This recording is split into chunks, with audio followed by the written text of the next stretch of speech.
Vous êtes de plus en plus nombreux à nous suivre sur Canal 7, votre chaîne panafricaine. Messieurs et dames, bienvenue à votre émission. C'est on voit l'émission qui vous éclaire sur les questions et les problèmes de droit que vous rencontrez dans le cadre de ce numéro. Nous parlerons de l'incapacité électorale temporaire.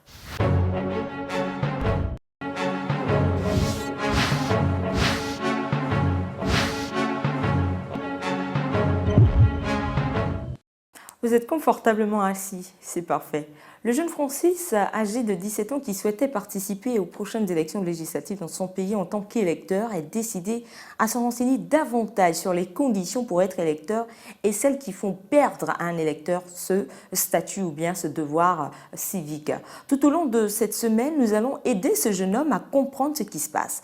Lors d'une conversation de ses voisins, il entend parler de l'incapacité électorale temporaire. Curieux, il se demande ce que cela signifie. Mais selon vous, que prévoit la loi? La réponse, c'est juste derrière cette transition.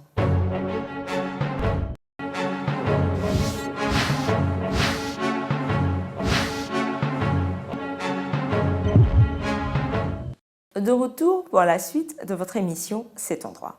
Avant même de lire le droit dans cette histoire, nous trouvons important de vous rappeler la définition du mot électeur. Retenez que c'est une personne ayant le droit de participer à une élection ou plus généralement à un scrutin. Sachez que l'article 27 du Code électoral gabonais dispose que sont frappés d'incapacité électorale temporaire et ne peuvent être inscrits sur la liste électorale pendant un délai de 5 ans à compter de la date à laquelle la condamnation est devenue définitive, les condamnés pour un délit autre que ceux visés au deuxième paragraphe de l'article 26 ci-dessus, à une peine d'emprisonnement ferme de moins de 3 mois ou à une peine d'emprisonnement avec sursis de moins de 6 mois.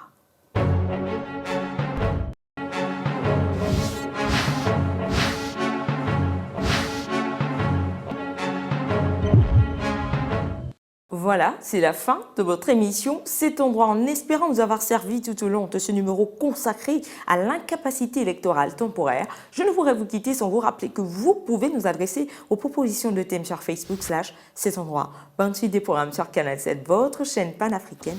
N'oubliez pas que nul n'est censé ignorer la loi. Au revoir et à bientôt.